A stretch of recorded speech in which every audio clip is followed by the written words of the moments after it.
Hello, hi, this is Owen Jones, this is Mark Still. So here we are. So welcome to the final week election planning. Thanks for joining. If you're just joining now, hang tight because we're going to be there. We're going to give you all a few minutes just to settle in, just to join in the fun.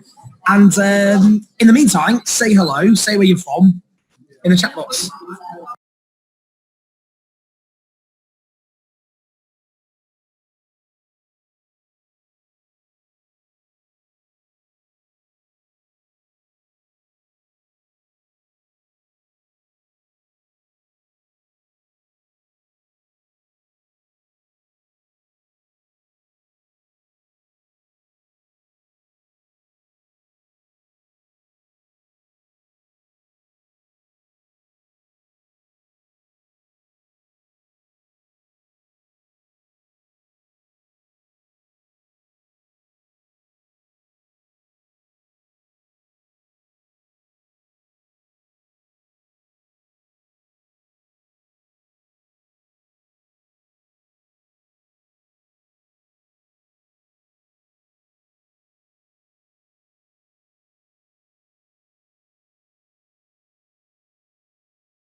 So everyone, it is obviously at the moment you can't hear it. You can hear us now, but we're going to mute this for a little bit just to get people to get in. It's quite noisy in here. I might say some embarrassing things. Mark definitely might. Terrible. I'm like the Reese Mogg of this situation. I'm bound to say something awful, and that would be me done for a month. We'll be back shortly.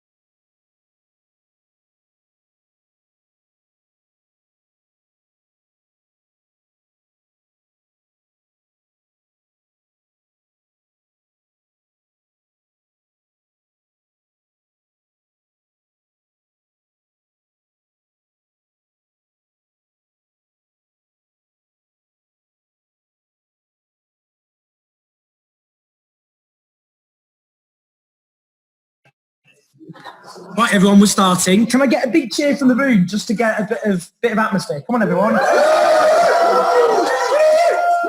There's a lot of enthusiasm in here and a lot of enthusiasm in the chat as well, I can see. So, welcome to Labour's first final week. It is a week, by the way, until the election. It's the final week election planning call. This is the last lap. It's the most urgent, the most important of the video calls that have been happening in this whole election period.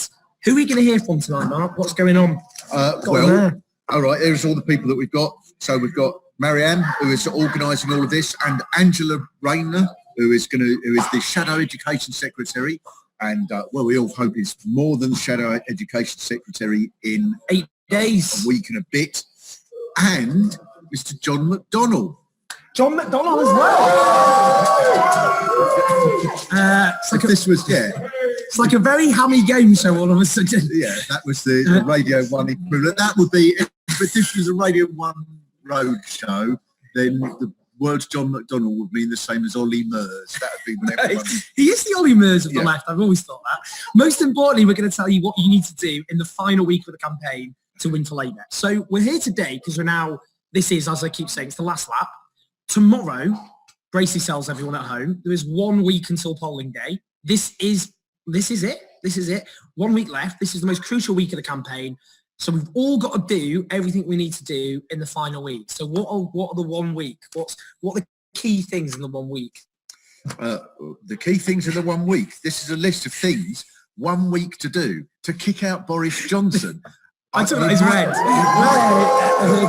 Now, some of you might not have been aware that that is a big part of the ambition here, and to get Jeremy Corbyn in number 10 to replace him, rather than any random individual, to get a green industrial revolution. Yes!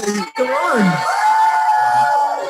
You get the gist of this. You have to, if there's a gap between, it's sort of less of an impact. To save our NHS and our schools. To win a £10 living wage for everyone, however old, including from the age of 16. To put an end to the avowedly, proudly hostile environment racist policy of the Conservatives. And to give people a say on Brexit and just bring the country together. Already done. We've knocked on 2 million doors. That's not. We called over 100,000 people on the phone and held rallies with tens of thousands. Is it working, Mark? It does appear to be working, because I know you shouldn't look at the opinion polls, and everyone says that, but everybody does. And not just that, but all the little stories you hear do suggest that it's getting closer and closer, and the good people of the Conservative Party are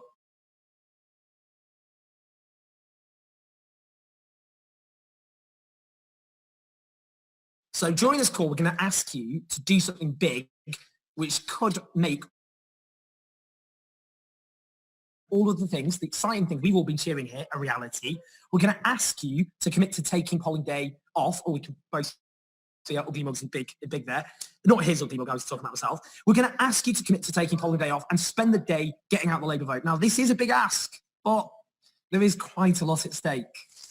Yes, so we've been out in Hendon today. Hendon, which the worst effects of Tory austerity of all. Though you give the Tories their due, they've not missed out Hendon. So just on this estate, we're here now. 400 of the 577 residents on this estate have non-secured contracts living here. Some of them have had for over 20 years. That's now been dismantled. Worst issues of living conditions, maintenance of the property. And for the last 3 days, they've been with no hot water at all. The sort of thing that doesn't tend to happen on wealthy. I should imagine in Sandringham, if the hot water goes off, it's fixed before 3 days, I would imagine. Yeah. Philip, call the council. Yeah, it's in Whitney. I'm not sure this is happening. This is the coalface of Tory austerity. This is a Conservative council maintaining this estate. They don't care about the people who live here. These are not the people the Conservative Party exists to represent or champion. As Mark says, if they considered them the sorts of people the Tories exist to represent, bam, it would have happened. So we all know what's at stake on December the 12th. We can continue down, I think we'd all agree, a catastrophic path we've been on now for nearly a decade, which has been rubbish, or we can change the direction of our society from one where the rich get richer and the poor get poorer to one that is, to coin a phrase, for the many and not the few. And the Conservatives clearly thought that they got this one sorted from the time before that they even called it.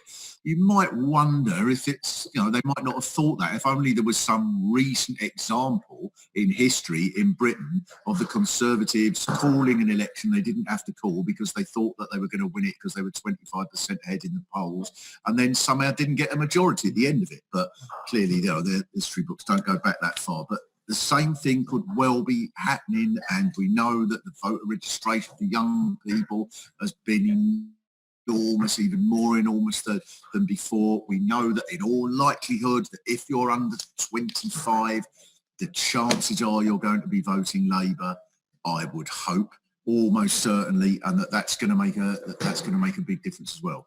But we're not going to lie to you. It's not going to happen if we all stay where we are and just watch the news unfold around this.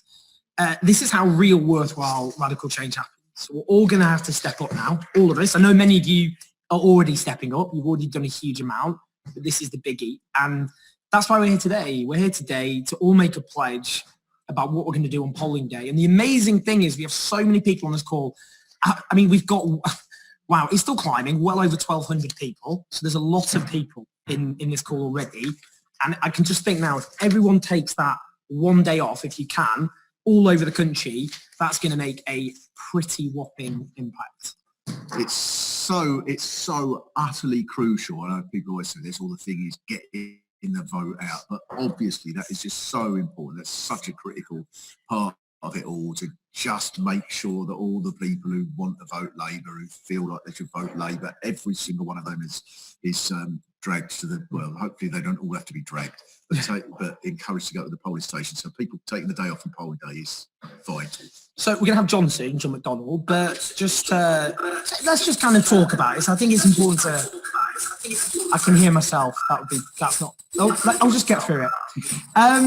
So we've had the longest squeeze in wages in this country since the Napoleonic era. That's a very long time ago. We live in a country where most people in poverty are in working households, earning their poverty.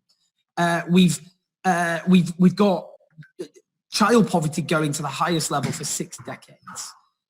We have a housing crisis, as we can see here, where people in a wealthy society are forced into overcrowded homes, where the conditions are so poor, where the rents are often completely unaffordable.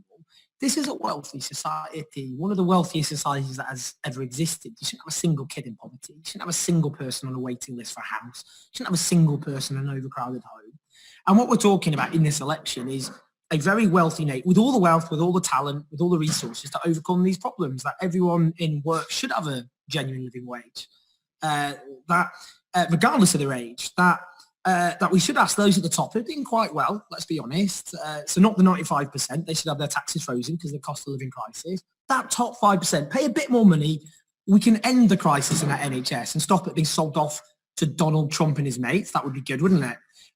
Where we can invest in education, release the potential of a generation and with it the country, that we can end the housing crisis, that we can bring our utilities under public ownership, that young people shouldn't be saddled with debt just because they had the temerity to want an education which all of society benefits from.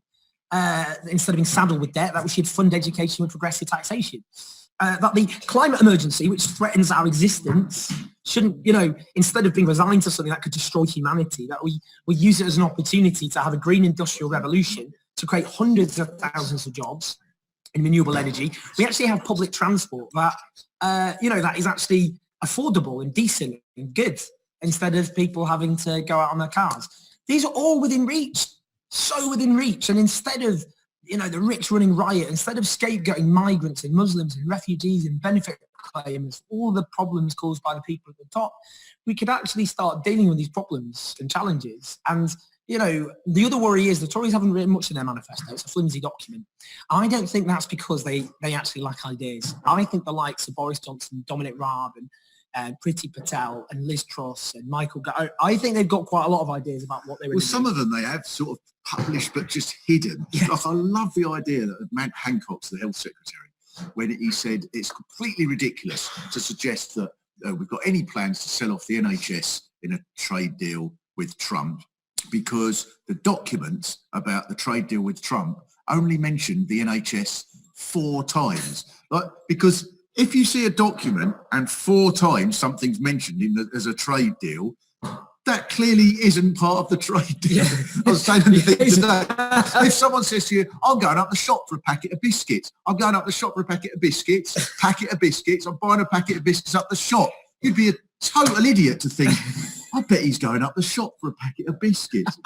4 times they mentioned, only 4 times. And Dominic Raab, he said it was, you're good at remembering these exact phrases. He said it was utterly ridiculous that he's ever written, that he's ever supported privatisation of the NHS. In 2011, he co-authored a book in which he said, we must break up the NHS in order to bring in private contractors and let them compete for price.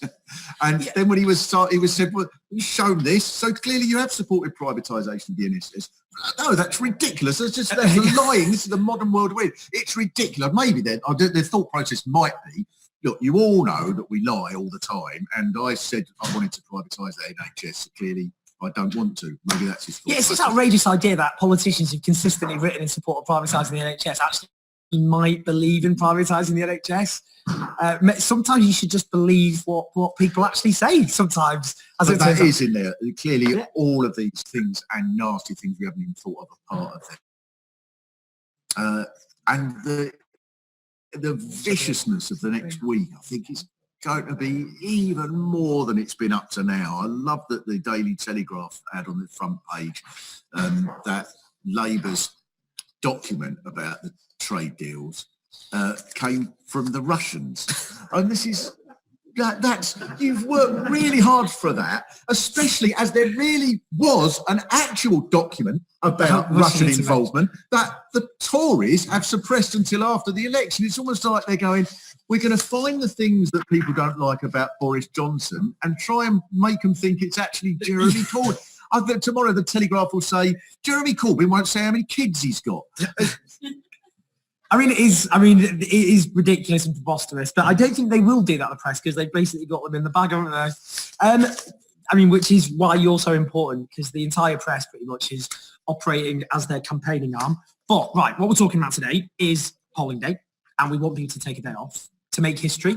This is within our grasp. If people en masse on polling day can go out and spare that time, it will turn us around. So what we're going to do now is we're going to hear from a brilliant local activist, Marianne, who's going to talk about this. Can we give her a big round of applause? Oh, yes.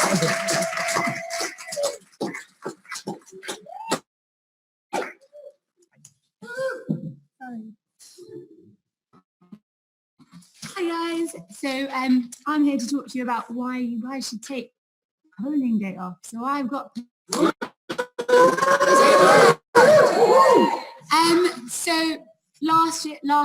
2017 I took I was off on polling day, and essentially we were out canvassing. It's not the usual canvassing, you're essentially knocking on doors, trying to get people out to vote. Everyone's in groups, it's really fun, there's so much buzz, it's all about getting a Labour government, which obviously is fun. If you don't want to be knocking on doors, there's also other things that you could be doing. So there's phone banking. We actually start at 6 in the morning. We're leafleting in the morning. There's loads to be done. And obviously it's really important that we have as many volunteers as physically possible. The important thing is, the Tories have money, etc., but we have the people. We need to get everyone out to vote for this Labour government, because this is our chance to literally get Labour in, get Jeremy Corbyn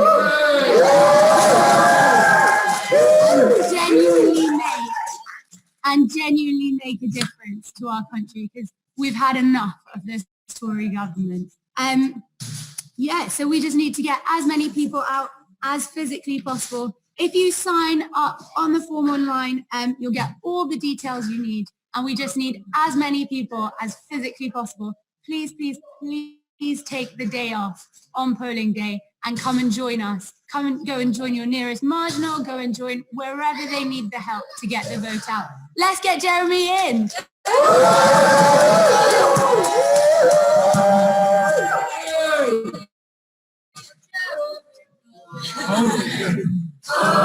Jeremy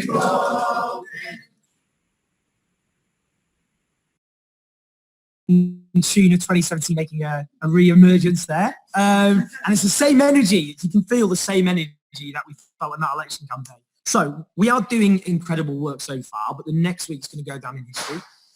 We're going to wake up on the 13th of December and we're going to be in one of two very different realities. Let's do this. Very, very sober kind of different possibilities that we're going to face. We could either wake up with Boris Johnson's smug smile plastered all over our newsfeed, all of us feeling pretty nauseous. Oh, it's like panto this already. As we realise the next 5 years will be a continuation of the worsening of the inequality, the injustice, and also just the chaos, not just Brexit chaos, the general chaos this country's suffered for the last few years. Or we could wake up and see Jeremy Corbyn walking into number 10. And we'll feel that sense of excitement that we know that change is going to happen. It won't be easy, but it will be all of us part of that change. John Mcdonnell, when he comes in, he always says, when Labour go into power, we all go into power. It'll be a movement going into power, which we're all part. Public services are actually properly funded, not falling to bits. The NHS and the humanitarian crisis, according to the Red Cross a couple of years ago. working people no longer in poverty and no longer lying in their beds, staring at a ceiling, worrying about paying their unopened energy bills on their kitchen tables.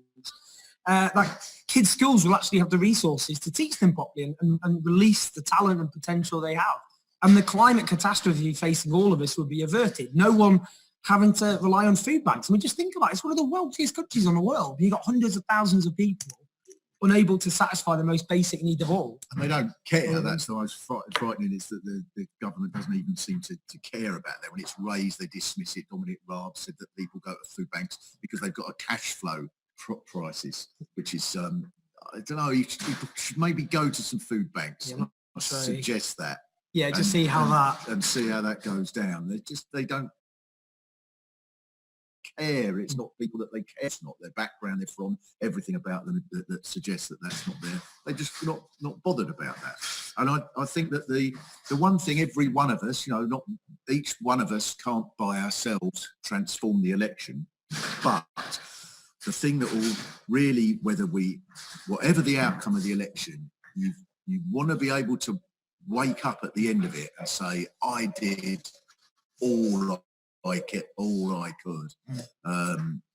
If it goes brilliantly, we hope it will. There's all sorts of indications that it will. And Boris Johnson is kicked out.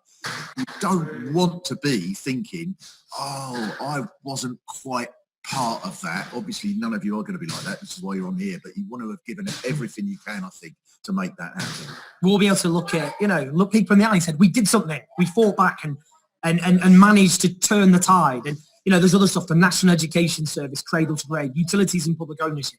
Now, polling day, I want to just talk about polling day and what it looks like. So what will happen on that day is the polling stations open at 7 o'clock, and then 10 o'clock is when they close. That's when we get the exit poll, when I will be looking slightly nauseous on national television. But on that day itself, what has to happen is this. So in the last few weeks and before that, lots of you and lots of people in this room, and that's what we were doing tonight, have been going door to door, and we've been talking to people, listening to them.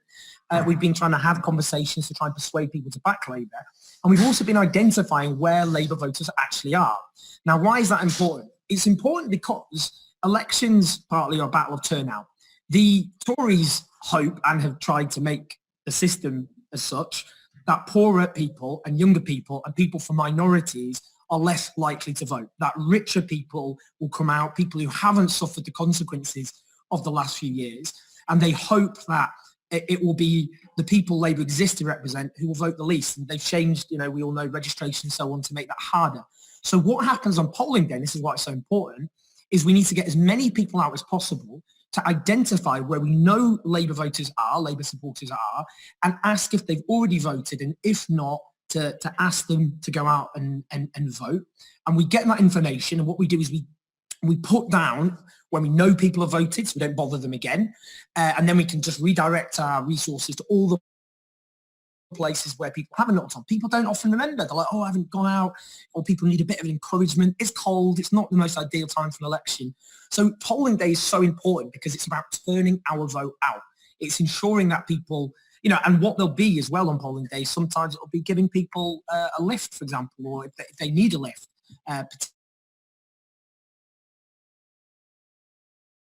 particularly if maybe they've got disabilities. What a day it's as the biggie, obviously, and all the hard work that people here have been putting in, and people like you've been putting in, it comes into fruition because some of those people on the doorstep, and I had this tonight, someone who's thinking of voting Lib Dem, coming over to Labour, someone who's a non-voter, coming over to Labour, those people on election day, we can go have a follow-up and go, we know we had a chat with you before, this is the big day, can you go out and vote for Labour? That's how we win the election. That'll be exciting, won't it? Yeah. So basically, this is the advantage, because we know, as I keep saying, the Tories have got the press acting as their campaigning wing. They've got hedge funds, banks bankrolling them.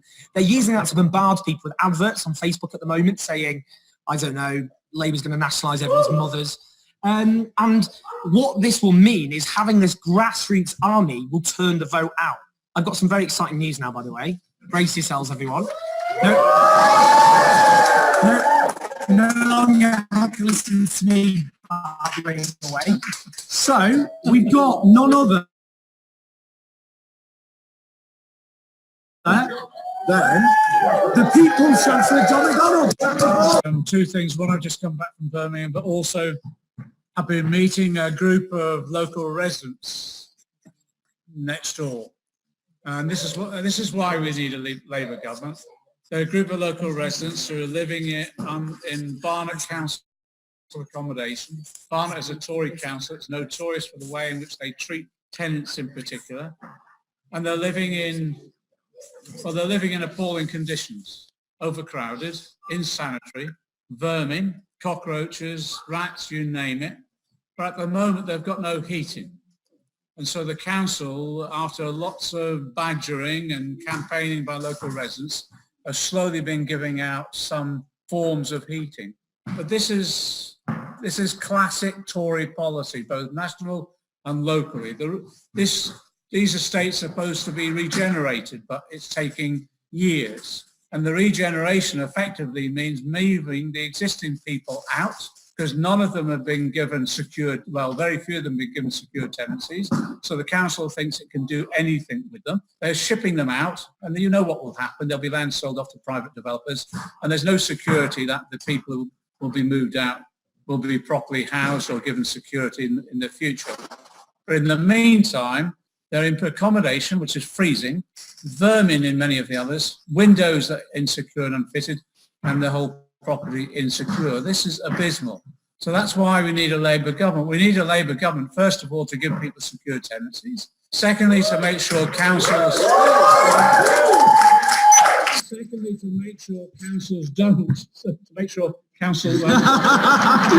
having a game of basketball at the same time, to make sure councils don't treat tenants in this way, and that when there is regeneration of estates, it will be the residents who determine on that nature, that regeneration, but also the councils will have the resources then, both in terms of capital and revenue, to make sure they can rebuild the homes properly. And what most people next door wanted, they just wanted a council house. So I tell you, when we go into power, we're going to build those council houses, and we're going to be proud to call them council houses, and they'll be decent, they'll be insulated, and they'll give people a decent quality of life. So we've it's just one small example of why we need a Labour government and why next week is so important. I want to be in a situation now of the next few days where the mobilisation of getting that vote out is never seen before. And I think the enthusiasm all around the country to make sure we organise effectively, win the arguments. We're winning the argument on the doorstep all the time, at school gates and in pubs, clubs, wherever that conversation is taking place. But it's not just good enough to win the argument. You've also got to make sure people then turn up on the day and vote. And it's winter. It's going to be cold, maybe wet, even snowing in some places. But we've got to have that determination to turn the vote out. And then on the Friday, I want to be in that situation where I'm outside Downing Street and Jeremy Corbyn turns up on his bike, takes off his bicycle clips and walks up to number 10 and goes in number 10 door. Yes. And at the back, there's a removal van for Boris Johnson, and he can take all the Trump regalia that he's been given this week by his mate Trump, and he can, well, politically, I suppose the expression is sling his hook. It's one of the things we're talking about, the demands that we're talking about are so simple and basic, and you compare that to the way it's portrayed in the newspapers as Labour's crazy, unrealistic ambitions. This is just so far off the scale. And you're talking about ambitions that people have a house that's warm and doesn't have rats in it, and there's hot water in the middle of December, and that's seen as totally, don't be so unrealistic. I mean, you've got to have a few rats. And that's annoying, and that's why I'm a little bit of admiration here, because I think that's annoying seeing the press portray it like that when you're not the shadow chancellor. Yeah. So I would imagine when you are, that's really quite irritating to see your plans conveyed in that way. It's interesting, isn't it, really, because what it portrays. First of all, there's a whole section of the media that are doing everything they possibly can on behalf of their masters to prevent us going into government. You expect that. That's their job. You know, that's what they're paid to do. They've had 4 years of basically smears, diatribe to try and destroy Jeremy Corbyn. He's coming through it. And increasingly now it looks as though we could go into government. So they're throwing the kitchen sink at us. And they're doing it as an attack on Jeremy in particular as an individual, but also they're trying to destroy the credibility of our argument and the credibility of our policies. But it's interesting, some of them do it as a result of that. They believe it. They actually think you can't change the world, that you can't build the council house. You can't make sure expectations have been suppressed for 10 years of austerity. That's what it is. And what we're trying to do is just say that most of this is just straightforward common sense policy making. You know, the fact that we don't want to be ripped off anymore by the water companies, who when they were privatised had no debts whatsoever. They paid out £18 billion worth in dividends, and we now have a crap service, and at the same time bills have gone up. And somehow they think we should be applauding that. You know, to go back to the relatively decent way that the water companies, that water was run 20 years ago is extremist, you know, which would make Anthony Eden an extremist. Well, I've just, I just said in our recent grey book associated with the manifesto, I suggested that the people who earn their income from dividends should pay the same level of tax as those people who earn their income generally from work. And this is seen as outrageous. This is seen as revolutionary. I had to remind them, well, actually, Nigel Lawson did that. A Tory chancellor a number of years ago. I thought one of the best sort of arguments for Labour was put by the Daily because you were against billionaires. And I thought they were going to say, and it's not the wealthy billionaire that will suffer it, it's the ordinary working class common billionaire. Got £1 billion by putting £3 a week aside over a period of 800,000 years. And they're going to have their little nest egg taken off them by this man. I admit guilt, I'm going to hand myself in. But there's no incentive, because there's no incentive job to work and set up a business if the most you're going to be allowed to have is £995 million. It's not worth the effort. What's interesting as well is that actually this week in particular, you know, we're moving towards Christmas and families are planning, individuals are planning their Christmas and whatever. But I thought this week the Dispatches programme about children going hungry just cut through it all really. Yes, and and I watched it and I thought that scene where one of the children is just showing through the flat, opening the cupboards and there's nothing in the cupboards of food. And then it's just so moving really. That child who's emptying out her piggy bank to see whether or not she's got enough for her mum to put some on the electricity. What for? To boil the water, to have hot water bottles. They couldn't, so they sleep in their clothes. I thought this is the 5th biggest economy in the world, you know, and there we have children going hungry and freezing. That's just scandalous. I think it's waking people up to the fact that this exists. And I think genuinely, I believe people are altruistic. I genuinely believe people are altruistic.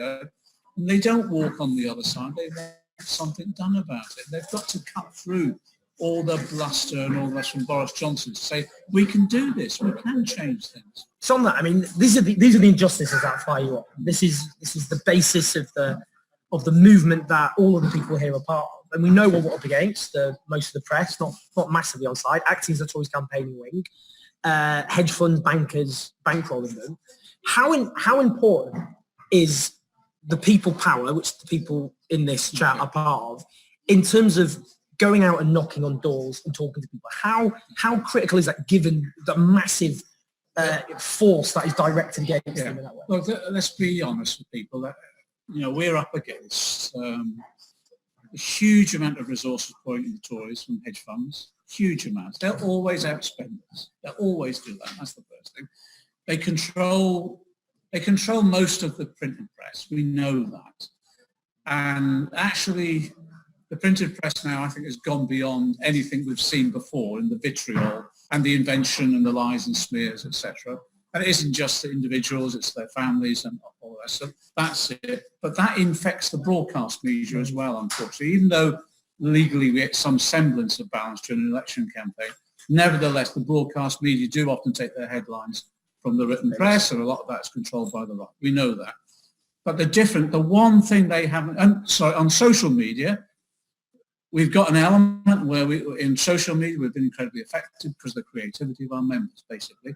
Not that we can afford to do the advertising that they do in terms of what the toys can do. We can't afford that scale, but we have the creativity of our members. But what the toys haven't got is nearly 500,000 members going out there on the doorstep, talking to people, being rooted in their communities and winning the argument. And what have we said? It's true, though. It's true. And what the argument is just basic common sense that we're putting forward. So that's what terrifies them. What terrifies them is that we have a mobilizing resource and a creative resource, people with years of experience and others who are fresh and enthusiastic. They haven't got that. So that's the one thing that would tip the balance in our favour. Now, the key thing is making sure that's organised effectively. So that does mean people checking up, where's the nearest module I need to go through? Where am I needed? And making sure that is effectively mobilised on the day. On the day itself, it's just straightforward. It's just knocking on that door and saying, please, have you voted? And then if people say, oh, maybe it's a bit cold, can't go out, just taking them through the arguments again. This is how desperate this situation is. A lot of people as well, I think people realise this is a tipping point election as well. If the Johnson regime gets back, we know this is the period in which we've got to really tackle climate change. We could lose 5 years of that opportunity of turning things around. So it's dangerous to allow them to get back. That's why there's an existential threat. And the youngsters who come out on strike, on the school strikes, the Extinction Rebellion, I think they've enabled people to understand the scale of that threat. This existential threat. And if we lose 5 years of tackling it, we may not be able to reach the targets that we set ourselves to enable us to prevent climate change, or at least minimise the damage of it. So I think people understand that. But also, I think people have had enough. They've had enough of the lies. They've had enough of the cons, and they've had enough of austerity. No matter how much Boris Johnson goes around telling them how much he's spending on the health and education schools, they go back and they've seen there's been teachers laid off. They've seen the stress that teachers are under. They've seen what's happening in our health service. People on trolleys not being treated. Cancer patients not getting the treatment that they need in the time that's available. We've got people's lives at risk, and there's more. I'll give you an example. In Boris Johnson's local hospital, not that he uses it, but Boris Johnson's local hospital, the Hillingdon Hospital, it's my local hospital as well, we've just had to close the children's wards because they're unsafe, because there's been no investment. We've been campaigning for 10 years now to try and get a new hospital built. No money's come through, so we just closed the children's units. That's how bad it is. So I think people see the reality of what's going on, and that's how we motivate them to come out to vote on the day itself. The key thing for us is get a reasonable majority so we can implement the programme rapidly, and I think that's what we'll do. And well, as I say, I'm looking forward to presenting the first budget, making sure that we get the resources in for a fair taxation system, and then investing the money in the public services, but also actually lifting people out of poverty. And it isn't just about scrapping universal credit. We'll do that. Immediate reforms, then scrapping it, but also it's making sure that the real living wage comes in, making sure that people have proper trade union rights, we restore sectoral collective bargaining, and on that basis, we give people a pay rise straight away, and then I just think the opportunities there of laying the foundations of the sort of society that we want. And it's the same opportunity the Attlee government had after the Second World War, because people are up for change now. And I think it's a fairer society. It's one in which people can have confidence and security, but it's one where people's lives can be fulfilled and John, I think everybody, probably most people, unless you are a really miserable individual, and we know there are a few of them, but most people would agree with those aspirations. They'd say that'd be a brilliant thing. The argument is about having the hope that it's achievable. Yeah. That's on the doorsteps everywhere you go. It's like, all right, that would be marvellous, but is it possible? Yeah, and I think that's what they're trying to do. They're trying to destroy the credibility of the project overall. And it is about, for 10 years, they've been confining people's hopes and aspirations. And that's what we've got to break through. And the way that we break through is in policy planning now. We've been touring around the country for the last few years in which we've been holding meeting after meeting. And so our manifesto this time around was written from the grassroots upwards. So there's people, take the broadband thing. The free broadband came from a meeting in Colne Valley where I'm meeting all these community groups and businesses and trade unions. And someone said two things. He said, how'd you get up here? I said, I came by train. He says, was the train cancelled or delayed? I said, cancelled. I said, they are. He said, what happens is we have people come up here who want to invest in our area, and there's two things that happen. They always go, the train cancelled or delayed. Or secondly, we just show them the broadband speeds and they fall about laughing and never come back again. So we said, how would you solve that? And they said, well, you've got to roll out full fibre broadband as rapidly as possible. And actually, if you do it effectively, it will grow our economy in such a way you could do it for free. So that's where the idea came from. One person raising it, having a discussion within that group, and then we toured it around the country. And it was a brilliant idea. It shows the creativity that people have. So John, you're a busy man. You've got to prepare for quite a big event taking place next week and for what then happens afterwards. So we're going to let you go. But everyone give him a massive round of applause.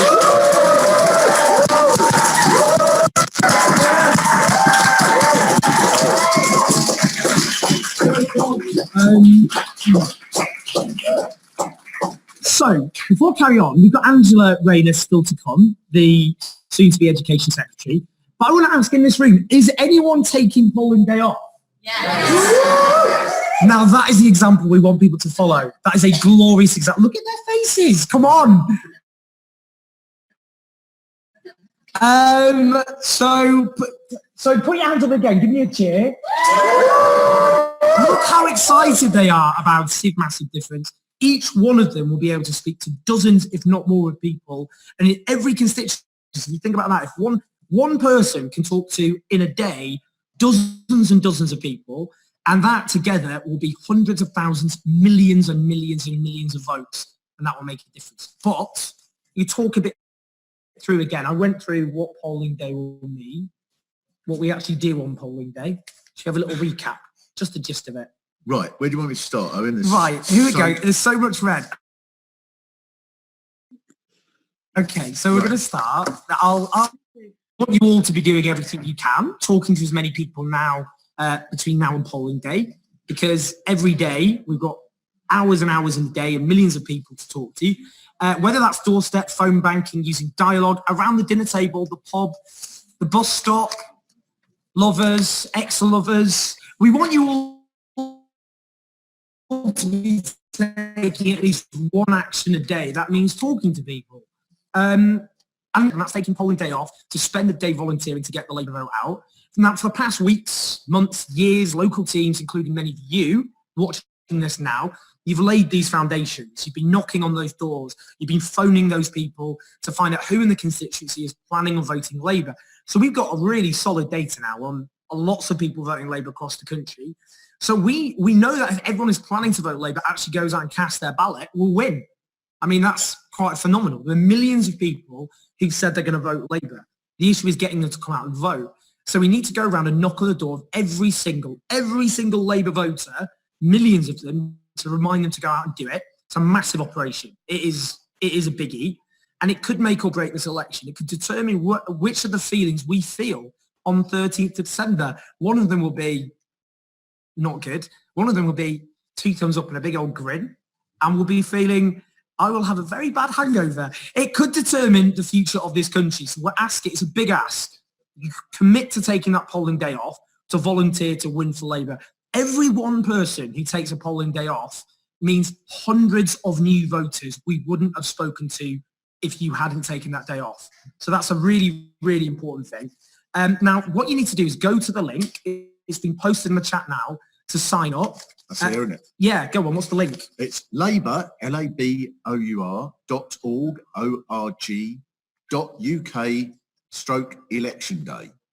So we'll say that again. Labour, Labour, Labour. Oh, you know how to spell Labour. .org.uk// I think you young people call it election day. That's all one word. Yeah, that's me now again. If you've never, yeah. Should we just do that one more time? Labour.org.uk/election day. Labour.org.uk/ You and your young people's ways. Now I'll do it for my generation. Labour, LA. Etc. Now, if you've never volunteered before, if you've never volunteered with the Labour Party, don't worry. What we do is we guide you all the way and let you know where you need to go and where. Now, on that, someone I've been working with for the last 2.5 years, doing these mass canvasses across the country, she actually organises them. The first day she ever knocked on the door was polling day last time. And now she's been on, I don't know, she's addicted to going on canvasses and organising them, more importantly. So that just shows that if you've never done it before, that's great. Loads of people will be in the same boat and you get paired up with experienced people. And it's quite exciting. It's an exciting day, the last election. And it's, you go around someone's house and somebody knows what they're doing, knows the area, takes you out, says go to that door, they vote in Labour, make sure. And then there's a most brilliant feeling when you know that you've changed someone from being, oh yeah, right, oh yeah, what is it, to actually getting them to concretely go out and vote. It's so do you know how someone put it, they said it's like going on a socialist treasure hunt. So I can guarantee it'll be really, really fun. You're going to be with some of the best people you'll ever meet. I think you'll make some friends. A few people who've become couples after that. So just if that isn't an incentive, don't worry about that stuff for now. Polling day dating. Yeah. Yes. there is that as well. And right now we just need to know if you're willing to commit. We have a once-in-a-lifetime opportunity to elect a radical, transformative Labour government that won't just tinker around the edges, make things slightly less bad than they are, but actually change society altogether. So if you are willing to take polling day off and get a Labour government, sign up. What's that address then, Mark? Labour, LABOUR.org.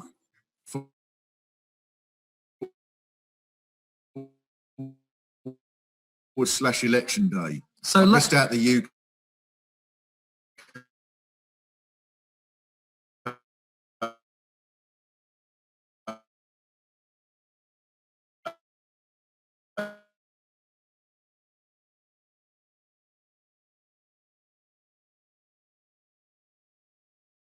Labour. We just have to do it as well. 1,000 people.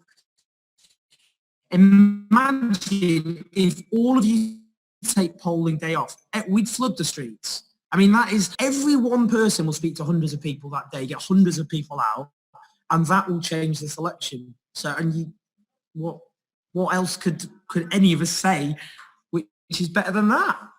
It's a biggie. Do we have Angela Rayner on yet? That's what I'd like to know. Oh, we need Angela. I think, sorry, this is weird. Angela, I'm just going to give you a little fact about it. She grew up on the street next to me, but she always says, yeah, you were from the posh part of Stockport. No, so we were on parallel streets in Stockport. So I'm sure we passed each other day after day. And now she's become this incredible shadow education secretary. She left school at 16. She, a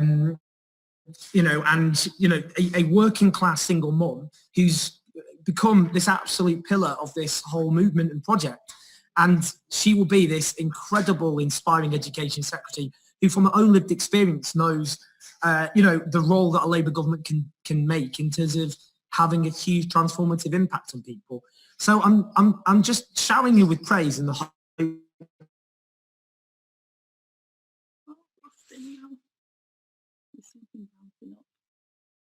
Shall I?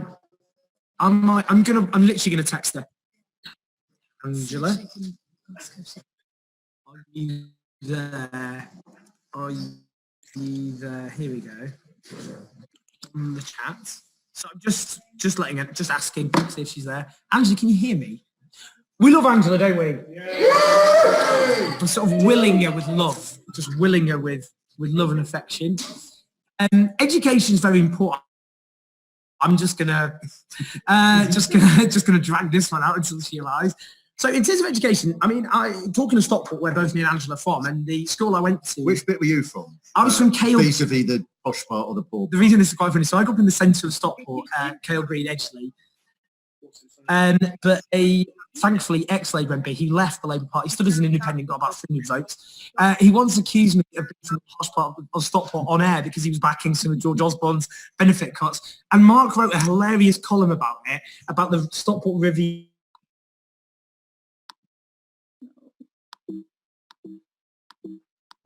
Very proud of Stockport. Made me the man I am for good and for ill. But and I was there is a part of Stockport that had feral peacocks for a while years ago, and it was quite an issue. What? No, they put, I don't know where they came from. But they, were being attacked by them. Yeah. There was a woman in Stockport. Shouldn't laugh anymore. Quoted in the local paper that said, "I've never been so terrified in my life. One of the peacocks came to my kitchen and knocked over a kettle." No. God. Wow. Just out of control peacocks just willy-nilly throwing over kettles, which is probably quite dangerous. Now, this patter is probably kind of amusing, but we will get Angela soon, by the way. She's there. What can she possibly have to do? I know. She's just, it's just a very quiet time at the moment. So what I'm going to do is keep talking about education. So per pupil funding has been slashed year after year, which damages the potential of young people and the future. And what, it's not just that, and this is something that Labour are talking about which has been neglected, which is lifelong learning. So what's been decimated under the Tories but has been further education, adult education. Okay, just messaged me back. I'm here having tech problems, she says. We'll sort it out. She says, I'm here. She didn't put the H on, maybe that's the kind of, I'm here. So lifelong learning, adult education, which has been slashed. And that's particularly her working class people, working class adults who want to, step in, have a bit of education. And so the whole point of having this lifelong national education service is, it's not education like this kind of process that ends at the age of 16 or 18 or 21, but actually something you can go into work, maybe in your mid-30s, your mid-40s, your mid-50s, your mid-60s, suddenly think, well, actually, I want to do a bit more education. I want to, give myself some more. I think it's partly though, it's not just money. If it was just that, it would be bad enough. But it's also an ideology, isn't it, with education, that they don't really believe. To them, the concept of education still saying that is a brilliant thing for us to engage in, because learn a language or something. The beauty of that's lost in the demand for an education that is based around just learning a set of facts and figures to pass exam, so that you can then go off and do applications that the economy requires. And I think Angela might be there. I'm kind of trying, Owen. Hello, Angela. Hey. We love you, Angela. Everyone just cheer Angela. So, Angela, I think we can hear you, Angela. We can't see you, but I think let's just do it. We'd love to see you, Angela. We'd love to see you. But Angela, so it's with it. What's the lowdown?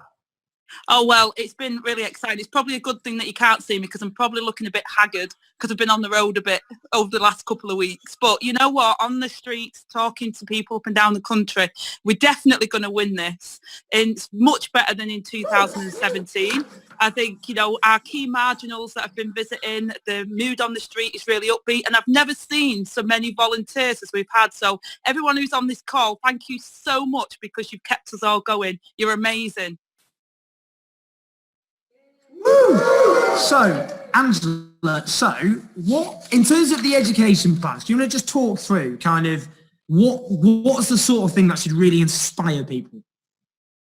Well, I think one of the things we've done is, from the last general election, we talked about a national education service, but we've put some real meat on the bones about that. So we've spelled out what free at the point of use means. We've put that vocational and technical training will be there. And, Rebecca Long Bailey, who secret out now that we are flatmates and we're Betty mates as well. But me and Becky have been cooking up not only our dinner at the night, but also talking about how we're going to have this green industrial revolution. So the skills that we need for the economy going forward, I've got to bring the skills and Becky's going to bring the industrial strategy, and we're going to save the planet, Owen. And if that's not good enough for everyone, then, It's amazing, isn't it? You know, the things that we're planning on doing, it makes me feel a little bit, you know, sends a shiver down my spine, because we will change the country and, the rest of the world. We're going to export peace instead of exporting war.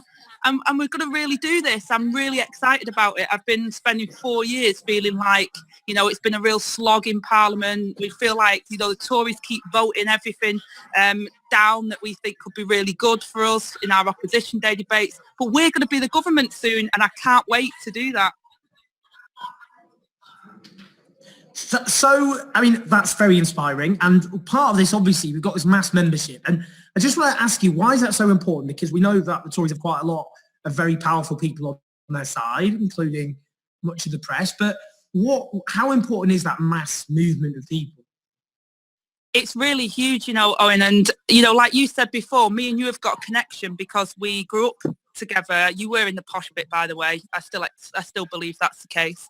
But we grew up together, and I think it's important that when you're out on the doorstep, if it's your neighbours, your friends, your relatives, and the people you know in your own area, then you can have the biggest impact on talking to them. I've flipped over to the other side, a lot of people will think now, because I'm a politician now. So, it makes it hard for me to cut through. But if you're the person's neighbour talking about the real effects that austerity's had on them and the real change that can happen, people believe that and get involved. So our army of volunteers are really the best advocate that we've got to get our policies over. And what for you have been the kind of highlights during the campaign that have kind of, because it's a slog, as you say, it's knackering, it's exhausting. What's particularly given you a bit of upbeat, made you kind of think a spring in your step? What are the kind of key bits? Two things for me. One is when I go round to different areas and I see what members are doing and how many members turn out. And regardless, members who have never been out before are going out there and are really trying to make a difference. And that heartens me, because back in 2017 we had great support, but the support we've got at the moment is even double, triple that.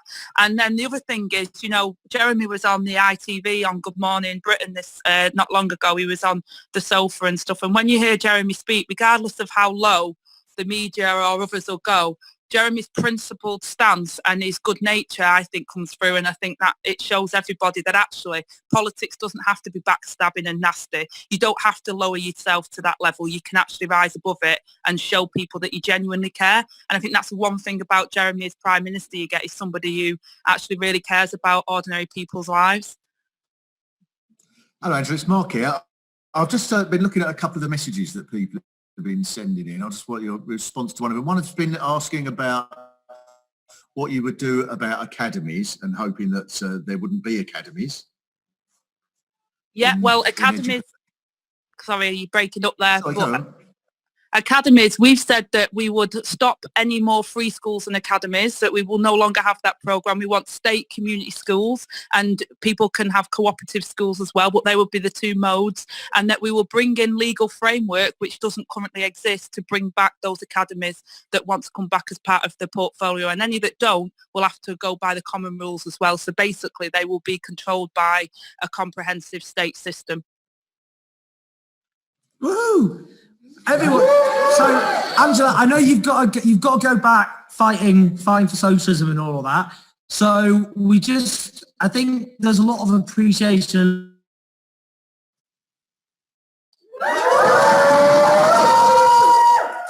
So, Angela, thank you so much. Angela? I could just about hear you, but keep going, everyone. I love you all very much. Much love, Angela. So we can't wait for her to be obviously the Education Secretary. Finally, something good come out of Stockport. Lots of good things come out of Stockport, just not me. But anyway, we now still need everyone on the call that can sign up to take polling day off to get Labour's vote out. It is one of the most important things you will ever do in your entire life. That is how important it is. You can make the difference between what happens on December the 12th. So it's really, really important. There's still time to sign up. Don't worry. We'll send you all the instructions you need. If you're not experiencing this, great. That's even more the bonus. And you'll be linked up with people who are.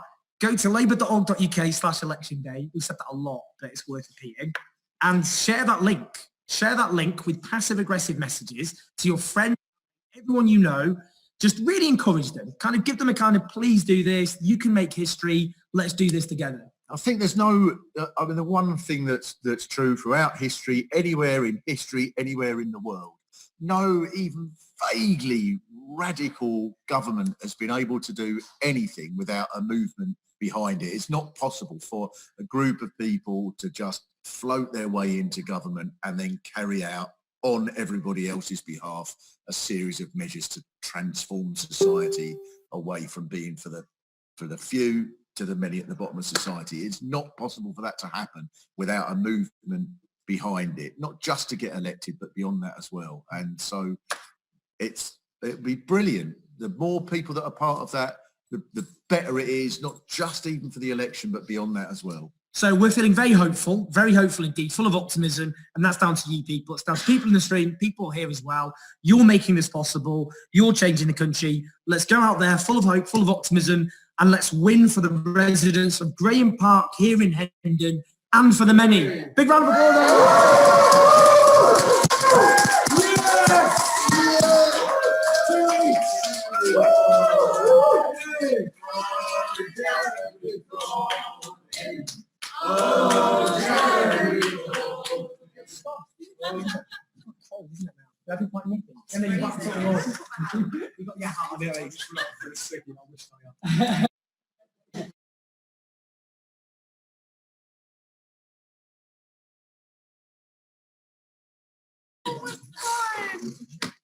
Touch and go.